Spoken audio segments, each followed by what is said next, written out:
Good morning. व्यक्तित्व की अगली कक्षा में फिर से आपका स्वागत है। कल हम व्यक्तित्व मापन की विधियों की पूरी चर्चा कर चुके थे, उसका एक टेस्ट भी लिया था। हम कहते हैं कि सारे ऑप्शन है, जितने भी विकल्प है उस पर ज़रूर ध्यान दें। हमारी ये टैग लाइन नहीं कि रट लो, इससे बाहर प्रश्न नहीं आएगा। हमारी टैग लाइन है समझ लो, आपका प्रश्न एक भी गलत नहीं जाएगा। तो लेट्स स्टार्ट। समायोजन क्या होता है? तो समायोजन का अर्थ समझ लें, वातावरण के प्रति अनुकूलन। वातावरण के प्रति अनुकूलन है, वही कहलाता है समायोजन। कि एक व्यक्ति जब अपनी मूल अवस्था से थोड़ा सा विचलित हो जाए तो किन प्रयासों से वापस अपनी पुनः स्थिति को प्राप्त करता है वातावरण के साथ समायोजन के लिए या अनुकूलन के लिए, यही कहलाता है समायोजन।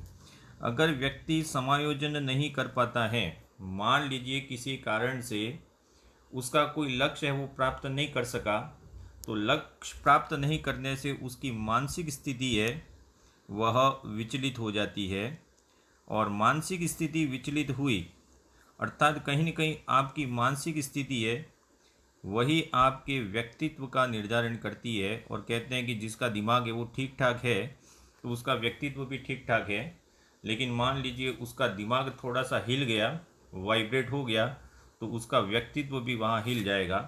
तो आज समायोजन के बारे में और समायोजन के लिए व्यक्ति कौन कौन से तरीके अपनाता है, डिफेंस मैकेनिज्म या जिसको बोलते हैं सेल्फ डिफेंस मैकेनिज्म, उसकी चर्चा करेंगे। सीधा सा टॉपिक पे आते हैं। एक व्यक्ति है कोई भी, समायोजन को पूरा समझे। कहीं कहीं एक ऑर्गेनिज्म होता है, ऑब्जेक्ट, ऑर्गेनिज्म। इसी ऑर्गेनिज्म को कहते हैं प्राणी। और दुनिया में ऐसा कोई प्राणी नहीं है जिसकी कोई आवश्यकता नहीं हो। तो हर प्राणी की कोई न कोई आवश्यकता होती है जिसको कहा जाता है नीड्स। और इसको हम एन से नोटिफाई करेंगे, हिंदी में ही लिखेंगे। हमें जहाँ तक पता है आप में कोई भी अंग्रेजी माध्यम का या इंग्लैंड का या शिकागो का नहीं होगा। हर प्राणी है, हर प्राणी की कोई न कोई आवश्यकता होती है। अब अपनी आवश्यकता पूर्ति के लिए वह क्या करता है? तो अपनी आवश्यकता पूर्ति के लिए उसके आसपास जो भी वातावरण है, चाहे वह भौतिक वातावरण हो या दूसरा है सांस्कृतिक वातावरण हो, भौतिक या सांस्कृतिक वातावरण से संपर्क स्थापित करता है। अपनी आवश्यकता पूर्ति के लिए एक व्यक्ति है वह दो प्रकार के वातावरणों से संपर्क स्थापित करता है। ये ज़रूर ध्यान रखें, भौतिक और सांस्कृतिक। यहाँ सामाजिक वातावरण नहीं है, भौतिक वातावरण और सांस्कृतिक वातावरण। यहाँ जैविक वातावरण भी नहीं आएगा, यहाँ पे सामाजिक वातावरण भी नहीं आएगा। यहाँ दो शब्द इंपॉर्टेंट है। व्यक्ति अपनी आवश्यकता पूर्ति के लिए किन दो वातावरणों का उपयोग करता है? तो भौतिक वातावरण और सांस्कृतिक वातावरण का उपयोग करता है। अब मान लीजिए इससे इसकी आवश्यकता पूरी नहीं हुई, मान लीजिए दोनों ही वातावरण का उपयोग किया लेकिन उसकी आवश्यकता पूरी नहीं हुई। पूरी नहीं होने के कारण उसके अंदर क्या आ जाता है? टेंशन आ जाता है। और इसी को कहा जाता है तनाव कहा जाता है। बिल्कुल याद रखेंगे। तो व्यक्ति में तनाव कब आता है? जब अपने वातावरण से संपर्क कर अपनी आवश्यकता को पूरा नहीं कर सकता, तब व्यक्ति में तनाव आता है। तो ये सीरीज है, पूरी याद रखना है। ONT, यहाँ तक तो आपको याद हो जाएगा। Organism, needs and tension. जब वह तनाव में आता है तो इस तनाव को दूर करने का प्रयास करता है। तनाव को दूर करने का प्रयास करता है, बहुत सारे प्रयास करेगा, कहीं न कहीं बहुत सारे उपाय खोजेगा। इन तनावों को दूर करने का प्रयास ही उसके लिए चालक का काम करती है, जिसको बोला जाता है ड्राइव्स। तो तनाव को दूर करने के लिए किसका उपयोग किया जाता है? चालक का। और हो सकता है तनाव को दूर करने के लिए जितने भी प्रयास करे तो राह में उसके बहुत सारे बैरियर्स आ सकते हैं या बाधाएं आ सकती है। तो ये हो गई बाधाएं। और बाधाओं से बिल्कुल टकराएगा वो, और बाधाओं से टकराकर अपने लक्ष्य को प्राप्त करेगा। यहाँ ओ का मतलब है ऑब्जेक्ट या ऑब्जेक्टिव्स देते हैं, इसको बोलते हैं लक्ष्य। तो दो ओ है यहाँ पे। पहला ओ और अंतिम ओ में अंतर है। पहला ओ है वो ऑर्गेनिज्म है, प्राणी को दर्शाता है, और अंतिम ओ है वह लक्ष्य को दर्शाता है। अब आपने बहुत सारे प्रयास किए और आपने अपना लक्ष्य प्राप्त कर लिया। एक कंडीशन तो ये हो सकती है, लेकिन हो सकता है आपके इतने प्रयास करने के बाद भी लक्ष्य प्राप्त न हो। ये इम्पोर्टेंट है। लक्ष्य प्राप्त नहीं हो, जैसे आप रीट के एग्ज़ाम की तैयारी कर रहे हैं, आज ही अखबार में आया है, आज ये वीडियो आप शायद कल देखें या एक साल बाद देखें, लेकिन आज की तारीख में लिख देता हूँ। आज की तारीख है 26 मई 2020 मान लीजिए, और आपका रीट का एग्ज़ाम सितंबर में होना है। आपने बहुत लाइटली ले लिया, लॉकडाउन है, ये है वो है, आराम से घर पे बैठे हुए हैं, खाना खा रहे, दिन में 4-4 बार खाना खा रहे लोग, स्टेटस रख रहे हैं व्हाट्सएप पे, आज जलेबी बनाई, आज कचौरी बनाई, आज बाटी बनाई। इस प्रकार से ही अपना समय व्यर्थ करते गए इस लॉकडाउन के अंदर।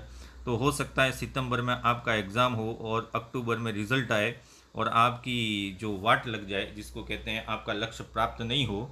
अगर आपका लक्ष्य प्राप्त नहीं होता है तो डेफिनेटली आप में आ जाएगी बगनाशा। अब ये बगनाशा इम्पोर्टेंट है आपके लिए, बिल्कुल ध्यान रखें कि बगनाशा कब आती है। तो जब व्यक्ति बहुत सारे प्रयास करने के बाद भी असफल रहता है तो बगनाशा। कोई प्रयास नहीं किया, असफल रहते तो आप में कभी बगनाशा नहीं आएगी। आपको बगनाशा का मूल जो स्रोत है वह है लक्ष्य प्राप्ति में असफलता, बहुत सारे प्रयासों के बाद भी। अब जैसे ही बगनाशा आती है तो बगनाशा में मानसिक स्वास्थ्य है आपका, उस पर प्रतिकूल प्रभाव पड़ता है। बगनाशा के कारण एक व्यक्ति के मानसिक स्वास्थ्य पर प्रतिकूल प्रभाव पड़ता है, और इस प्रतिकूल प्रभाव के कारण व्यक्ति है वह कुसमायोजन का शिकार हो जाता है। मतलब कहीं न कहीं उसकी दिमागी हालत है वो खराब हो जाती है, और अपनी असफलता को छुपाने के लिए वह बहुत सारे प्रयास करता है। तो आपको ये ज़रूर याद रखना है कि बगनाशा के आने के कितने चरण हैं। तो सबसे पहले एक प्राणी होता है, उसकी आवश्यकताएं होती हैं, अपनी आवश्यकता पूर्ति के लिए सामाजिक और सांस्कृतिक वातावरण से संपर्क करता है। अगर आवश्यकता पूरी नहीं हुई इतने प्रयास के बाद तो वह तनाव में आ जाएगा। तनाव में आने के बाद इनको दूर करने का प्रयास करेगा, और यही प्रयास है वो उसके लिए चालक कहलाएंगे। यहाँ ज़रूर समझें, प्रयास है वह चालक है सॉरी, चालक के माध्यम से वह क्रियाएं करेगा, मार्ग में बाधाएं आएंगी और अल्टीमेटली उसका लक्ष्य प्राप्त कर लेगा। लेकिन लक्ष्य प्राप्त नहीं हो तो भग्नाशा उत्पन्न होती है। अब भग्नाशा के क्या क्या कारण हो सकते हैं, यानी कि आप लक्ष्य प्राप्त करने में असफल रहे उसके क्या कारण हो सकते हैं, सारी बातों पर विस्तृत चर्चा करेंगे। तो अगला पॉइंट है भग्नाशा, जिसको फ्रस्ट्रेशन या कुंठा भी कहते हैं। भग्नाशा के कारण या कुंठा के क्या क्या कारण हो सकते हैं, फ्रस्ट्रेशन के क्या क्या कारण हो सकते हैं, बहुत टिपिकल नेम है तो आपको इसको याद रखना है। भग्नाशा के कितने कारक हो सकते हैं, तो शॉर्ट में अभी बात करेंगे। एक तो हो सकता है बाह्य कारक। बाह्य कारक जो आपको बाहर से प्रभावित करें, जिनको वातावरणीय कारक भी कह सकते हैं। जैसे कि एक तो होता है भौतिक कारक। बाह्य कारक में कौन कौन से आएंगे, तो एक तो भौतिक कारक आएगा, भौतिक कारक के साथ साथ सामाजिक कारक भी आएगा। भौतिक कारक, दूसरा इसके साथ जुड़ा हुआ है सामाजिक कारक। सामाजिक कारक के साथ तीसरा और अंतिम है आर्थिक कारक। ये तीन कारक आप में लक्ष्य प्राप्ति में बाधा उत्पन्न कर सकते हैं। ये तीन कारक आपको किस प्रकार से समझने हैं, जैसे कि भौतिक कारक, तो आपके आसपास का जो वातावरण है वह आपके लक्ष्य प्राप्ति में बाधक बने तो वह भौतिक कारक कहलाता है। मान लीजिए सामाजिक कारक की बात करें तो आपके माता पिता का कठोर नियंत्रण है, या पारिवारिक स्थितियां हैं, या सामाजिक स्थितियां हैं, वह प्रभावित करे तो वह सामाजिक कारण है कि एक बालक पर उसके माता पिता का कठोर नियंत्रण है तो बिल्कुल वह भग्नाशय या कुंठा में आ जाएगा। या आर्थिक कारक, आपके पैसों से संबंधित कोई परेशानी है तो यह परेशानी भी आपके लिए भग्नाशा का कारण बन सकती है। तो बाह्य कारक में तो ज़्यादा नहीं पूछे जाते हैं, लेकिन सबसे ज़्यादा पूछे जाते हैं आंतरिक कारक। आंतरिक कारक क्या होते हैं इसको भी आप समझेंगे, बहुत आसान है। यह सबसे ज़्यादा व्यक्ति को प्रभावित करते हैं। यहाँ पे आपका मानसिक संतुलन इतना गड़बड़ा जाएगा कि आप किसी भी निर्णय को लेने में असक्षम हो जाएंगे। अब बात करेंगे आंतरिक कारक में। पहला है आपका कोई न कोई शारीरिक दोष। शारीरिक दोष भी आपके लिए कुंठा का कारण हो सकता है। आप हद से ज़्यादा मोटे हैं, या आप हद से ज़्यादा बहुत दुबले हैं, जैसे कि मैं, ठीक है, फिर भी मेरे में भग्नाशा नहीं, ये ज़रूर ध्यान रखें। तो आपका मोटा होना, दुबला पतला होना, आपके चेहरे का खराब होना यानी कि कुरूपता, ये भी बहुत सारे कारण हो सकते हैं कि व्यक्ति अपने आप इंफीरियर कॉम्प्लेक्स में चला जाता है और फिर कुंठा आ जाती है उसमें। इसके बाद है दूसरा, उच्च महत्वाकांक्षा स्तर। उच्च महत्वाकांक्षा स्तर, आपका महत्वाकांक्षा स्तर बहुत ज़्यादा है और आपने लक्ष्य अपनी योग्यता से बड़ा निर्धारित कर लिया और आप उसे प्राप्त नहीं कर पाते हैं, तब भी आप में कहीं ना कहीं बगनाशा आएगी।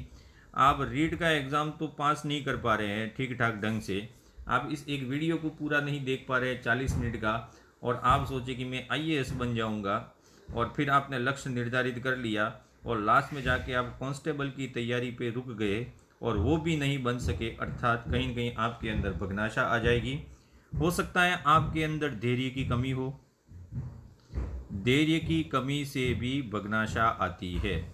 तो ये 3 आंतरिक कारक है, लेकिन इन 3 आंतरिक कारकों के बाद एक सबसे बड़ा कारक है, वो है कॉन्फ्लिक्ट, जिसको बोलते हैं द्वंद्व बोलते हैं। और कॉन्फ्लिक्ट और द्वंद्व क्या होता है इसको भी आपको याद रखना है। द्वंद्व का मतलब क्या है, 2 लक्ष्य है, इन दोनों लक्ष्यों को आपके सामने रखा जाए और इन दोनों लक्ष्यों में आपको केवल एक का चुनाव करना पड़े। आपके सामने 2 लक्ष्य हैं, दोनों लक्ष्यों में अगर एक का चुनाव करना पड़े तो यह स्थिति कहलाती है द्वंद्व।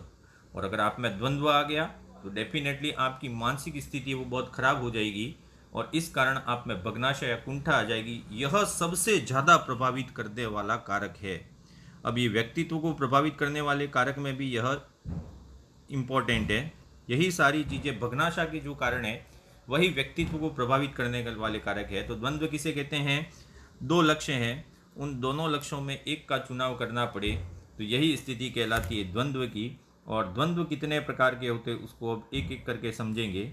बहुत आसान है, ये कभी इतना कठिन नहीं हुआ है और आप समझ भी होंगे। मेरे 3-4 उदाहरण हैं, उनसे ही मैं समझाता हूँ। द्वंद्व कितने प्रकार के होते हैं, तो द्वंद्व 3 प्रकार के होते हैं। पहला है उपागम उपागम द्वंद्व, उपागम उपागम। दूसरे प्रकार का आता है उपागम परिहार द्वंद्व, दूसरे प्रकार का है उपागम परिहार द्वंद्व, और तीसरे प्रकार का आता है परिहार परिहार द्वंद्व, परिहार परिहार द्वंद्व। उपागम का मतलब होता है पॉजिटिव, उपागम का मतलब पॉजिटिव, पॉजिटिव, परिहार का मतलब नेगेटिव, और ये हो गया नेगेटिव। 2 लक्ष्य, यहाँ पे भी 2 लक्ष्य हैं और यहाँ पे भी 2 लक्ष्य है। अब कैसे एक व्यक्ति को 2 लक्ष्य प्रभावित करते हैं, तो सबसे पहले ही पढ़ेंगे अपन उपागम उपागम द्वंद्व। ये बहुत इम्पोर्टेंट है, कैसे आपके मानसिक संतुलन को बिगाड़ देता है इसको समझेंगे। सबसे पहला है उपागम उपागम द्वंद्व। उपागम उपागम द्वंद्व का क्या कंसेप्ट है उसको समझे। 2 लक्ष्य हैं आपके सामने, पहला और दूसरा, और दोनों ही लक्ष्य आपको समान रूप से आकर्षित कर रहे हैं। 2 लक्ष्य और दोनों ही लक्ष्य वो आपको समान रूप से आकर्षित कर रहे हैं। आकर्षित करने का मतलब है दोनों ही आपके लक्ष्य है वो क्या है, धनात्मक है।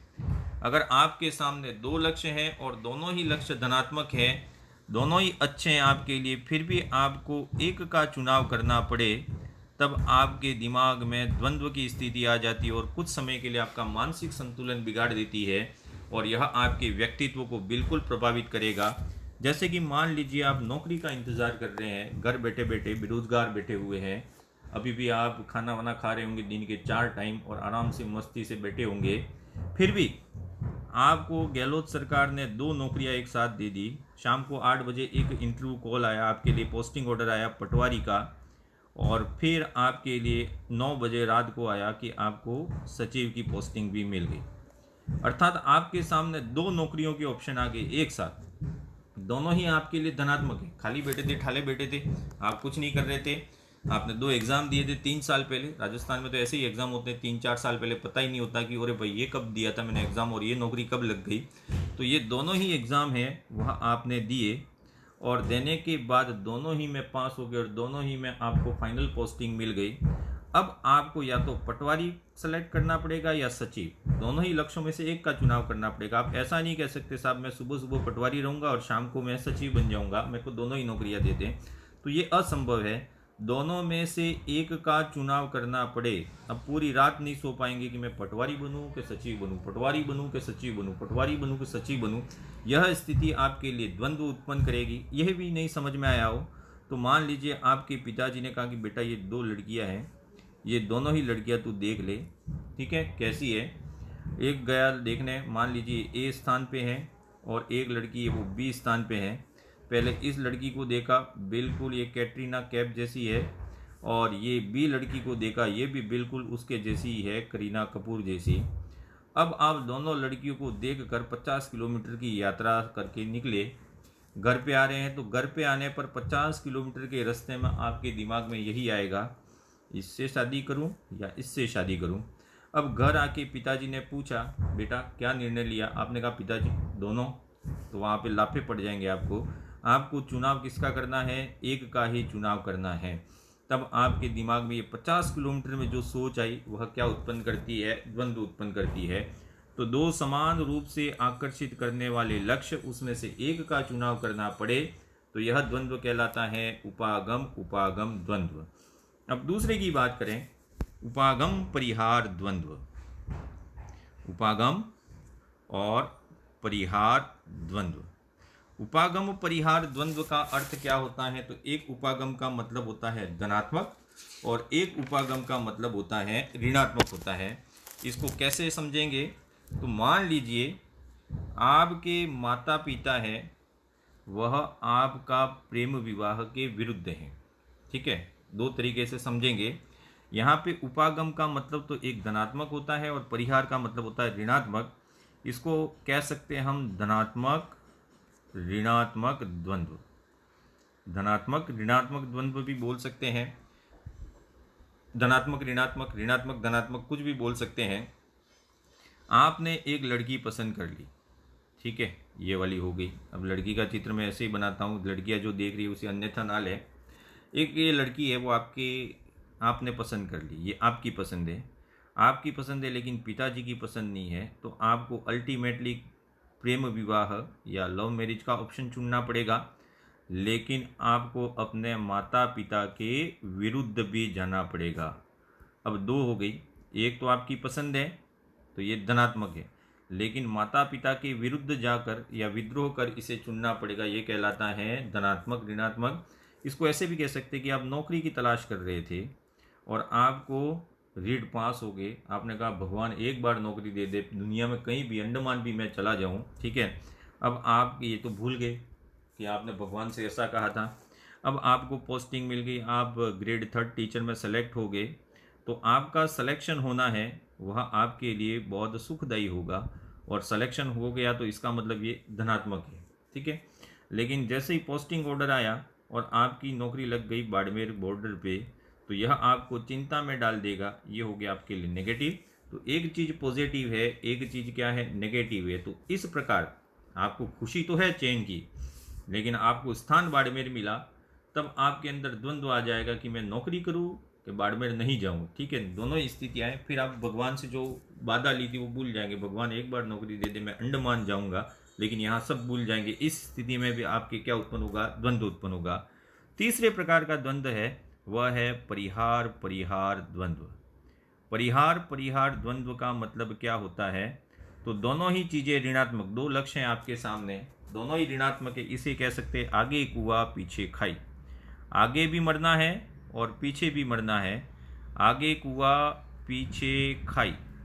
अगर इस प्रकार का द्वंद्व आता है आपके अंदर, वह कहलाता है परिहार परिहार द्वंद्व, दोनों ही ऋणात्मक है। अब इसको कैसे समझें, आपको एक जज ने किसी हत्या के मुकदमे में मृत्यु की सज़ा सुनाई और आपको पूछा जाए आपकी एक इच्छा पूरी कर सकते, चलिए एक चुनाव देते हैं, आप गोली खाकर मरना चाहते हैं, मतलब वो बंदूक वाली गोली, या आपको फांसी पर लटका के मार दिया जाए। अब दोनों ही स्थितियां हैं। अब आप खुश तो नहीं हो जाएंगे, ओ चलो आज तो 2 ऑप्शन मिले, इसमें भी आपको मरना है, इसमें भी आपको मरना है, दोनों में से एक का चुनाव करना है, दोनों का चुनाव यहाँ करेंगे तो भी मरेंगे। तो आगे कुआं है और पीछे खाई है, अर्थात ये द्वंद्व किस प्रकार का हुआ, ऋणात्मक ऋणात्मक या परिहार परिहार द्वंद्व। तो तीनों ही प्रकार के द्वंद्व है वह आपके व्यक्तित्व को जरूर प्रभावित करते हैं। तो ये द्वंद्व की चर्चा कर ली, ये आपको इंपॉर्टेंट है। अब एक व्यक्ति कुंठा के समय किस प्रकार की क्रिया करता है, यहाँ से वापस इंपॉर्टेंट है कि एक व्यक्ति में कुंठा आ जाए या एक व्यक्ति में भग्नाशा आ जाए, तो उस भग्नाशा के समय की जाने वाली क्रियाओं की बात करेंगे। ये क्रियाएं क्या हो सकती है, जैसे कि आपने भी, ये बिल्कुल टॉपिक आपके ऊपर ही है, आप कहीं न कहीं बहुत सारी प्रतियोगी परीक्षाओं की तैयारी कर रहे हैं। जैसे ही आप में कुंठा आ गई, आप अपने लक्ष्य के प्रति असफल हो गए। देखो, भग्नाशा का संबंध किससे है, व्यक्ति की असफलता से। बिल्कुल ध्यान रखें, भग्नाशा तभी उत्पन्न होती है जब आप लक्ष्य प्राप्ति में असफल होते हैं प्रयासों के बाद। बिना प्रयासों के तो आप में कभी भग्नाशा आएगी नहीं। आप ठाले बैठे हुए और ठाले ठाले एग्जाम दे आते हैं, ऐसे नहीं आएगी। भग्नाशा के समय व्यक्ति कितने प्रकार की क्रिया करता है, दो प्रकार की। एक तो होती है सामान्य प्रतिक्रियाएं, यहाँ से बहुत इंपॉर्टेंट है, इसको समझें, सामान्य प्रतिक्रियाएं। और दूसरा व्यक्ति करता है हिंसात्मक या आक्रामक प्रतिक्रियाएं। हिंसात्मक भी बोल सकते हैं या फिर आक्रामक प्रक्रियाएं भी बोल सकते हैं। सामान्य प्रतिक्रियाएं क्या होती है, इसको समझें। व्यक्ति अपने अंदर से ही कुछ सुधार करे तो वह सामान्य प्रतिक्रिया कहलाती है, और व्यक्ति दूसरे उद्दीपकों का उपयोग करे तो वो हिंसात्मक या आक्रामक व्यवहार कहलाते हैं। इन सामान्य प्रतिक्रियाओं में व्यक्ति कितने प्रकार की क्रियाएं कर सकता है, तो इसको ध्यान से समझना है। 3 प्रकार के काम कर सकता है। जैसे आप रीट के एग्जाम में फेल हो गए, ठीक है, अब ये रीट के एग्जाम में फेल होना ये आपकी असफलता है, और इस असफलता के कारण आप में भग्नाशा आ गई। इस भग्नाशा को दूर करने के लिए आप क्या करेंगे, तो एक तो करेंगे सामान्य प्रतिक्रियाएं और एक करेंगे हिंसात्मक प्रक्रियाएं। अब ये जो टॉपिक पढ़ रहे हैं उसमें खुद को आप रखें, हीरो बनाएं कि आप हैं इसके पार्ट, आप फेल हुए हैं। अब आप क्या करेंगे, तो सबसे पहला काम आप क्या कर सकते हैं, प्रयासों की संख्या बढ़ाना। आप अपने प्रयासों की संख्या को बढ़ा देंगे, और प्रयासों की संख्या बढ़ाने के साथ साथ आप हो सकता है अपनी कार्यशैली में परिवर्तन कर दें। कार्यशैली में परिवर्तन कर दें, ये 2 तरीके हो सकते हैं। तो पहला उपाय आप किस प्रकार का, सामान्य प्रतिक्रिया में पहला उपाय क्या करेंगे, आप अपने प्रयासों की संख्या को और बढ़ा देंगे, बहुत गंभीरता से पढ़ेंगे, कार्यशैली में परिवर्तन कर देंगे। आप रटेंगे नहीं, आप समझेंगे, तो हो सकता है आपको दूसरी बार सफलता मिल जाए। दूसरा क्या कर सकते हैं आप, तो आप समझौतावादी उपाय कर सकते हैं। ये बिल्कुल याद रखें, तीनों पॉइंट होते क्या हैं, समझौतावादी उपाय। अब समझौतावादी उपाय क्या होते हैं, इसको भी समझना है। समझौतावादी उपाय का मतलब है कि आप अपनी जो योग्यता है उसका मूल्यांकन करें और इसके बाद कोई निर्णय लें। ये ऐसे हो सकता है, अपनी योग्यता का पुनः आकलन करना, अपनी योग्यता का पुनः आकलन करना, पुनः आकलन करना। देखिए, हम यहाँ पे जो एग्जाम्पल्स दे रहे हैं वो आपको आहत करने के लिए नहीं है, ये आपको समझाने के लिए है। आपकी भावनाओं से हम कहीं नहीं खेल रहे हैं। तो अपनी योग्यता का पुनः आकलन करें, और पुनः आकलन करके आप अपने लक्ष्य में क्या कर दें, परिवर्तन कर दें। तो अपने लक्ष्य में परिवर्तन कर आप इस प्रकार से समझौता कर सकते हैं। जैसे कि आप आईएएस बनना चाहते थे, 5 बार आपने एग्ज़ाम दिया, आईएएस के प्री तक को पास नहीं कर सके आप, तो आपने अपनी योग्यता का मूल्यांकन किया और पता चला कि आप तो कांस्टेबल के एग्ज़ाम को पास करने में भी असमर्थ हैं। आपने कहा भाई अपने लिए तो एक ही नौकरी ठीक है, वो कौन सी है, चपरासी की, ठीक है। कहते हैं कि मोटिवेशन है वो व्यक्ति को आगे पहुंचा देता है। मेरा मानना है कि सेल्फ मोटिवेशन ही आपको आगे पहुंचाएगा। लक्ष्य बड़ा चुनाव ना करें। देखो, सब कहते हैं कि लक्ष्य बड़ा होना चाहिए, मैं कहता हूँ, मेरा मनोविज्ञान कहता है कि लक्ष्य कभी बड़ा नहीं होना चाहिए। लक्ष्य है वह आपकी योग्यता के अनुसार होना चाहिए। आपने अपनी योग्यता के अनुसार लक्ष्य बनाया तो आप खुश रहेंगे। आपने अपने टारगेट से बहुत बड़ा लक्ष्य ले लिया, कहते हैं लोग लक्ष्य बड़ा रखिए, लक्ष्य बड़ा रखिए, अरे वो मूर्ख हैं। लक्ष्य बड़ा मत रखिए, लक्ष्य अपनी योग्यता के अनुसार रखिए, ये सबसे ज़्यादा इम्पोर्टेंट है। या फिर दूसरा समझौतावादी उपागम क्या है, तो दूसरा है मूल वस्तु से मिलती जुलती वस्तु प्राप्त करने का प्रयास करना। आप जिसके लिए प्रयास रचते, मूल वस्तु से मिलती जुलती, ये पावलोव के प्रयोग जैसा है, मिलती जुलती वस्तु को प्राप्त करने का प्रयास करना। जैसे कि आपका सपना था आरएएस बनना, एसपी बनना, मान लीजिए आईपीएस बनना था, और आपके दिमाग में एक भूत सवार हो गया, मेरे को वर्दी वाला ही जॉब चाहिए, ठीक है। अब वर्दी वाला जॉब है वह तो पुलिस का हो गया, और आप चाहते थे मैं एसपी बनूं, लेकिन आप नहीं बन सके, और आपने कहा कि वर्दी वाला ही जॉब चाहिए, तो क्यों ना अपन क्या बन जाते हैं, कांस्टेबल बन जाते हैं। अर्थात आपने मूल वस्तु से मिलती जुलती वस्तु को प्राप्त कर लिया। तो ये हो गया समझौतावादी उपाय। और इस समझौतावादी उपाय में तीसरा आता है फिर, जो मेरे हिसाब से सबसे मूर्ख व्यक्ति होते हैं, वह क्या करते हैं, परिस्थिति को स्वीकार कर लेना। परिस्थिति को स्वीकार कर लेना, और परिस्थिति को स्वीकार कर लेने का मतलब है, हाय मेरी किस्मत में यही लिखा हुआ है कि शायद मेरे को कुछ नहीं बनना। अरे किस्मत विस्मत कुछ नहीं होती है, लक कोई होता नहीं है। लक का मतलब तो यही होता है कि लेबर अंडर कलेक्ट नॉलेज, यही लक होता है। मेरी किस्मत ही खराब है, ऐसा आपने सोच लिया, मेरी किस्मत में यही लिखा है, तो ये परिस्थिति को स्वीकार करना है। तो समझौतावादी उपाय कितने हो गए, 3। अपनी योग्यता का पुनः आकलन करना, मूल वस्तु से मिलती जुलती वस्तु प्राप्त करने का प्रयास करना, या तीसरा हो सकता है आप क्या कर सकते हैं, परिस्थिति को स्वीकार कर ले और कहें कि भाई मेरी किस्मत में यही लिखा है। तो ये 2 चीज़ें हो गई किसके संबंध में, सामान्य प्रतिक्रियाएं। पहला प्रयासों की संख्या को बढ़ाना, दूसरा है समझौतावादी उपाय, और तीसरा है आप सामान्य प्रतिक्रियाओं में कर सकते हैं पलायनवादी व्यवहार।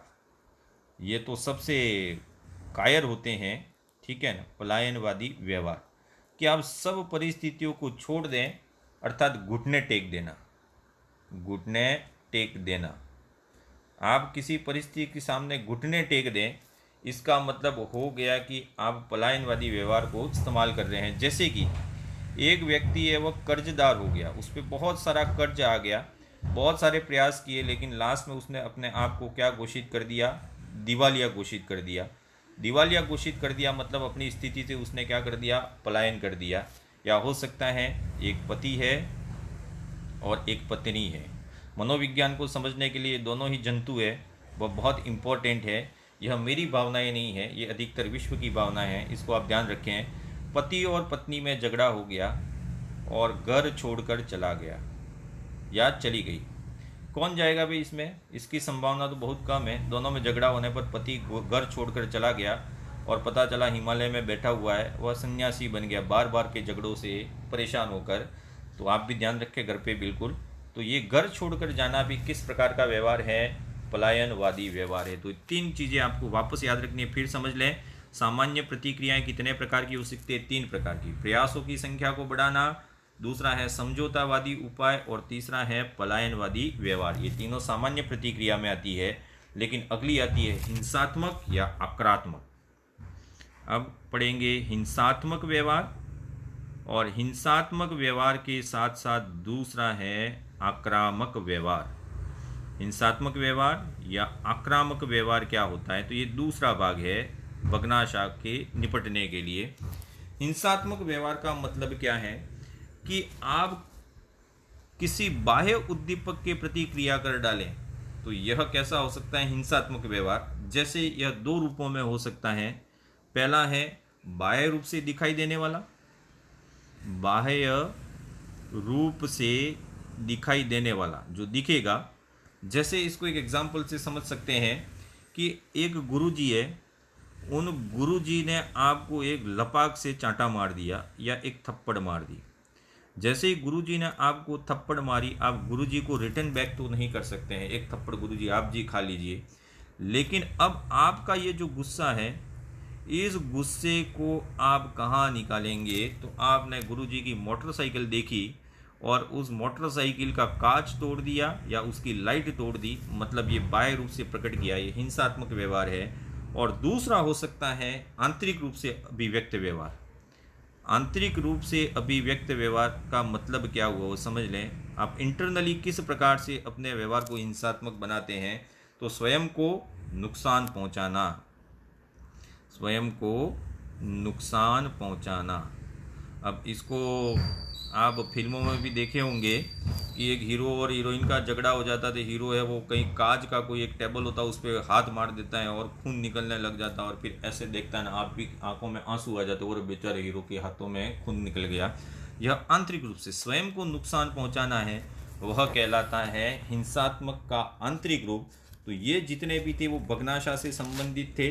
अब भग्नाशान ये सारी चीज़ें आ जाएं तब आप किसका उपयोग करेंगे? रक्षा युक्तियों का। आदि रक्षा युक्तियाँ आज पढ़ेंगे और आदि रक्षा युक्तियाँ है वह कल अध्ययन करेंगे। देखते हैं आज कितना हो सकता है। रक्षा युक्तियाँ क्या होती है ये भी इम्पोर्टेंट है। हम कह रहे इसको समझें, रटे नहीं। आपने इसको रटा तो फिर ये सफ़ा हो जाएगा। रक्षा युक्तियाँ क्या होती है? इसको दो नाम से जाना जाता है। इसे सेल्फ डिफेंस मैकेनिज्म भी बोलते हैं और इसे डीएम के नाम से भी जाना जाता है, डिफेंस मैकेनिज्म। और यही रक्षा युक्तियाँ, इनको कहा जाता है व्यक्तित्व का रक्षा कवच।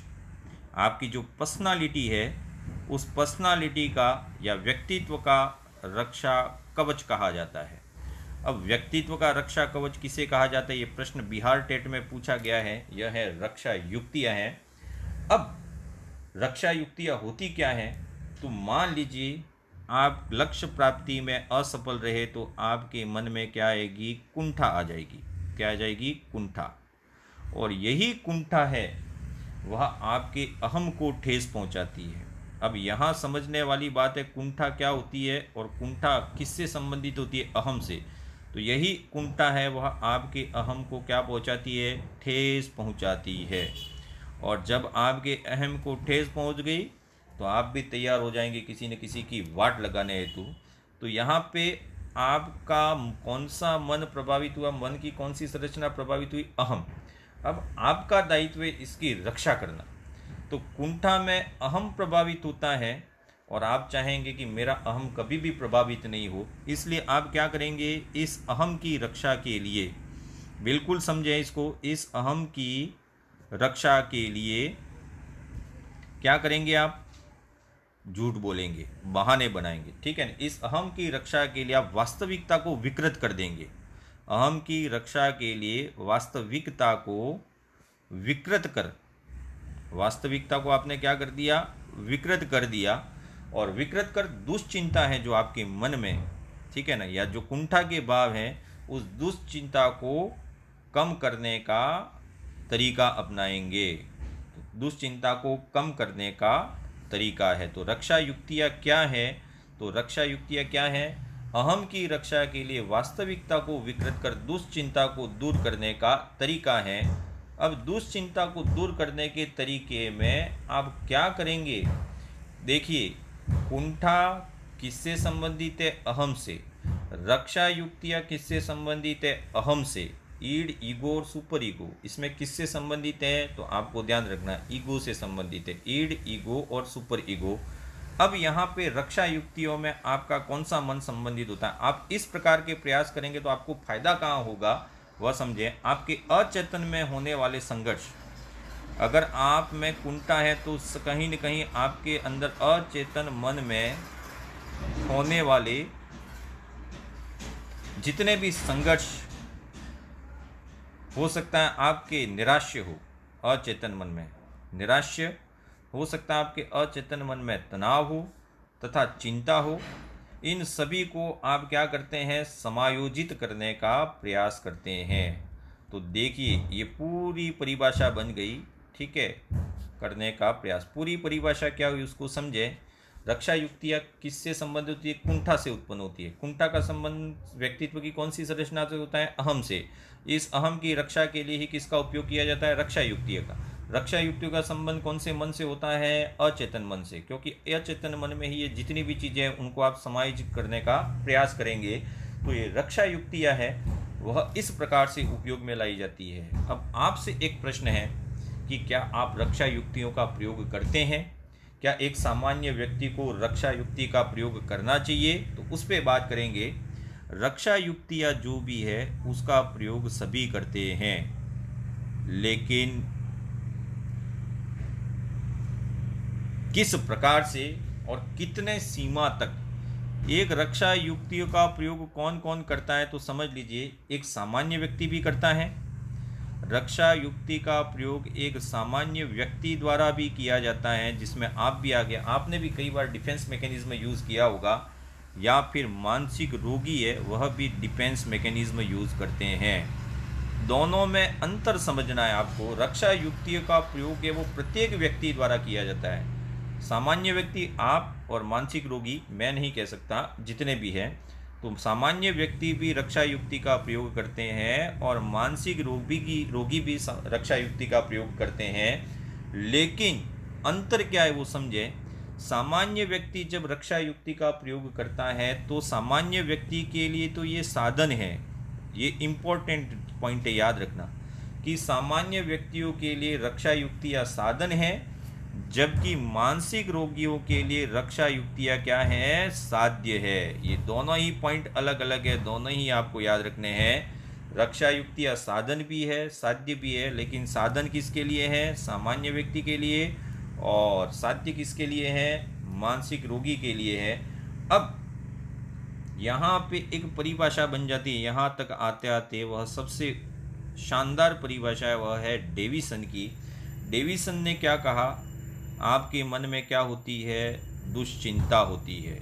एक साइड में से बैकग्राउंड नॉइज आ रही है, उसके लिए हम क्षमा प्रार्थी है। दुश्चिंता से आपका कौन सा भाग प्रभावित होता है, अहम प्रभावित होता है। तो एक व्यक्ति में दुश्चिंता से छुटकारा न पाना और अहम की रक्षा के लिए, किसके लिए प्रयोग किया जाता है, अहम की रक्षा के लिए। अहम की रक्षा के लिए अचेतन मन, मैं परिभाषा के मूल शब्द लिख रहा हूँ। दुश्चिंता से रक्षा के लिए, बचने के लिए, अहम की रक्षा करने के लिए, किसके द्वारा, अचेतन मन द्वारा जिस युक्ति का प्रयोग किया जाता है, अचेतन मन द्वारा जिस युक्ति का प्रयोग किया जाता है, यही युक्तियाँ क्या कहलाती है, रक्षा युक्तियाँ कहलाती है। बिल्कुल आपको यह ध्यान रखना है, ये डेविसन की डेफिनेशन थी, बहुत इंपॉर्टेंट डेफिनेशन है। अब रक्षा युक्तियों की उत्पत्ति किससे होती है, ये आपको ध्यान रखना है। रक्षा युक्तियों की उत्पत्ति, देखो रक्षा युक्तियों की उत्पत्ति कहाँ से होती है, एक प्रश्न ये है। और इसका प्रयोग कौन कौन सा मन करता है, इसका प्रयोग कौन कौन सा मन करता है, तो इसकी उत्पत्ति हमेशा कहाँ से होती है, अचेतन मन से। इम्पॉर्टेंट प्रश्न है। रक्षा युक्तियों की उत्पत्ति अचेतन मन से होती है, जबकि रक्षा युक्तियों का प्रयोग है वो किसके द्वारा किया जाता है, तो अर्धचेतन के द्वारा भी किया जा सकता है। और एक जिसने इसको उत्पन्न किया है वो कौन सा मन है, अचेतन मन। तो रक्षा युक्तियों का प्रयोग है वह अर्धचेतन और अचेतन दोनों के द्वारा किया जाता है, लेकिन इसकी उत्पत्ति की व्याख्या करें तो केवल किससे होती है, अचेतन मन से। अब क्या है, रक्षा युक्तियाँ हमेशा मानसिक स्वास्थ्य के लिए आवश्यक है, आपको प्रयोग करनी चाहिए, अन्यथा इसका अधिक प्रयोग कर लिया आपने तो मानसिक बीमारियों का लक्षण बन जाएगी। तो आज हमने रक्षा युक्तियों का बेसिक पढ़ा। अब रक्षा युक्तियाँ क्या होती है उसके बारे में पढ़ेंगे, कितने प्रकार की रक्षा युक्तियाँ हैं। तो सबसे पहली रक्षा युक्ति आज की है, 13 रक्षा युक्तियाँ, उसके बारे में अध्ययन करना है। सबसे पहली है तर्क संगतीकरण। तर्क संगतीकरण, यह पहली रक्षा युक्ति है और इसी को कहा जाता है युक्तिकरण। तर्क संगतीकरण के बाद दूसरा आता है युक्तिकरण। युक्तिकरण के बाद इसको तीसरे नाम से जाना जाता है औचित्य स्थापन। देखिए बिल्कुल ऑथेंटिक बात बता रहे हैं हम, औचित्य स्थापन। औचित्य स्थापन के बाद इसी को जाना जाता है पुष्टिकरण। पुष्टिकरण इतने नामों से जानी जाती है। आज एक ही रक्षा युक्ति के बारे में पढ़ेंगे, इसके बारे में तर्क संगतीकरण, युक्तिकरण, औचित्य स्थापन या पुष्टिकरण, इतने नाम हैं। क्या होता है, तो अपने तर्क द्वारा, आप अपने तर्क द्वारा अगर आप सामाजिक रूप से स्वीकृत कारणों, एक तो है आप अपना तर्क दे रहे हैं, इस तर्क के साथ आप स्वीकृत कारणों की मदद से या सामाजिक रूप से स्वीकृत जितने भी कारण हैं, स्वीकृत कारण, इस सामाजिक रूप से स्वीकृत कारणों की आप क्या लेते हैं, सहायता लेते हैं। अपने तर्क के द्वारा आप इन कारणों की सहायता लेते हैं या इस कारक की सहायता लेते हैं और अपने अनुचित व्यवहार को, अपने तर्क के द्वारा अपने अनुचित व्यवहार को, आपने जो खराब काम किया है उस अनुचित व्यवहार को भी आप क्या करते हैं, उचित ठहराने की कोशिश करते हैं। तो उचित ठहराना पूरी परिभाषा क्या होगी, फिर समझ लें कि आप है वह अपने तर्क द्वारा सामाजिक रूप से स्वीकृत कारणों की मदद ले रहे हैं। इनकी सहायता से आपका जो अनुचित व्यवहार है उसको सही ठहराने की कोशिश कर रहे हैं। यही कहलाता है तर्क संगतिकरण, युक्तिकरण और औचित्य स्थापन। यह कितने प्रकार की होती है, तो इसके दो भाग हैं। इसको अपन ये कह सकते हैं कि व्यक्ति अपनी पसंद या नापसंद के आधार पर कोई उपाय करे, या व्यक्ति अपनी असफलता के लिए किसी बाह्य परिस्थिति को दोष दे दे, दोनों ही चीज़ें हो सकती है। लेकिन ये तर्क संगतिकरण कितने प्रकार का होता है, दो प्रकार का, जिसमें सबसे पहला आता है अंगूर खट्टे हैं, अंगूर खट्टे हैं। और दूसरा युक्तिकरण या तर्क संगतिकरण है नींबू मीठे हैं। अर्थात दोनों में समझ लें, इसमें आपको कोई चीज़ प्राप्त नहीं हो रही है, किसी चीज़ को प्राप्त करने में आप कैसे होगे, असफल होगे, तब आप इस रक्षा युक्ति का प्रयोग करेंगे। और आपको कोई चीज़ प्राप्त नहीं, उसकी मिलती जुलती कोई दूसरी चीज़ प्राप्त कर ली आपने, यहाँ लक्ष्य की प्राप्ति होती है लेकिन मूल लक्ष्य की प्राप्ति नहीं होती, उससे मिलता जुलता लक्ष्य आपने डिसाइड कर लिया और प्राप्त कर लिया, तब क्या है, नींबू मीठे हैं। अंगूर खट्टे हैं और नींबू मीठे हैं, इसका मतलब क्या हो गया, पहला इसको समझ लें, लक्ष्य प्राप्ति में असफल। इसका व्यक्ति प्रयोग कब करेगा, जब व्यक्ति लक्ष्य प्राप्ति में क्या हो जाए, असफल हो जाए, तब ये रक्षा युक्ति कौन सी कहलाएगी, अंगूर खट्टे वाली। और नींबू मीठे हैं मतलब क्या हो गया, लक्ष्य से निम्न लक्ष्य का प्राप्त होना। आपने लक्ष्य जो निर्धारित किया, निर्धारित लक्ष्य से निम्न लक्ष्य प्राप्त होना, या निम्न लक्ष्य प्राप्त होता है, ये कहलाता है नींबू मीठे हैं। जैसे कि इसके एग्जाम्पल है, अंगूर खट्टे हैं उसका, आप चुनाव लड़े किसी भी चीज़ का और चुनाव हार गए, ठीक है, अब जीते नहीं आप, उसका अंग बने ही नहीं, और फिर आप कहते हैं राजनीति गंदी है। मतलब आपने जो लक्ष्य निर्धारित किया था चुनाव जीतने का, लेकिन आप जीत ही नहीं पाए, लक्ष्य प्राप्त ही नहीं किया, उसको प्राप्त करने के बाद आप कहते हैं राजनीति गंदी है, मतलब आप इसका हिस्सा बने ही नहीं। यहाँ व्यक्ति हिस्सा होता ही नहीं है जिसकी वो बुराई कर रहा है, यहाँ हिस्सा नहीं है। और कह सकते हैं एक विद्यार्थी है, वो परीक्षा में फेल हो गया, परीक्षा में फेल हो गया, और परीक्षा में फेल होने के बाद वह कहे कि मेरा कॉपियों का मूल्यांकन किसी गधे ने किया है या सही किया ही नहीं है, तो ये अंगूर खट्टे हैं। और दूसरा है, आपने एक लक्ष्य निर्धारित किया RAS बनने का और आप बन गए पटवारी। अब देखो, यहाँ आपको कोई लक्ष्य प्राप्त हुआ ही नहीं, लेकिन आपने उच्च लक्ष्य प्राप्त निर्धारित किया था, लेकिन इस उच्च लक्ष्य के प्राप्त नहीं होने पर आपने एक निम्न लक्ष्य प्राप्त किया। अब आप इसकी तो बुराई करें और आपने जो प्राप्त किया उसको क्या करें, आप अच्छा ही करें, तो ये कहलाती है नींबू मीठे हैं। इसको आप कह सकते हैं जैसे कि एक अपाहिज है, एक अपाहिज बालक है, वो खेल खेल नहीं सकता है, ये प्रश्न आ चुका है, और ये कहता है कि अच्छा हुआ मेरा पैर नहीं है, हाथ नहीं है, वरना ये खेल खेलने में मेरा समय क्या हो जाता, व्यर्थ हो जाता, तो मैं अपना समय व्यर्थ नहीं करूँगा, समय व्यर्थ नहीं हो रहा है क्योंकि मैं अपाहिज हूँ। तो ये इस गुण को क्या कह रहा है, अच्छा बता रहा है मेरे पास। दूसरा है जैसे कि मेरे पास कार नहीं है, अच्छा हुआ मेरे पास क्या है, साइकिल है।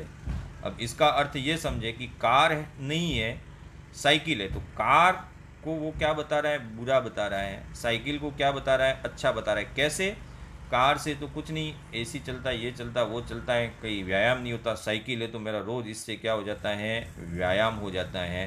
तो इस प्रकार से जिस रक्षा युक्ति का प्रयोग किया जाए वह क्या होता है, अंगूर खट्टे हैं और नींबू मीठे हैं। और ये दोनों किसके भाग हैं, तर्क संगतिकरण, युक्तिकरण या औचित्य स्थापन। अब आपने मान लीजिए दो व्यक्ति ऐसे बात कर रहे, प्रश्न पूछ लें, एक मैं हूँ और एक आप हैं, जो भी है।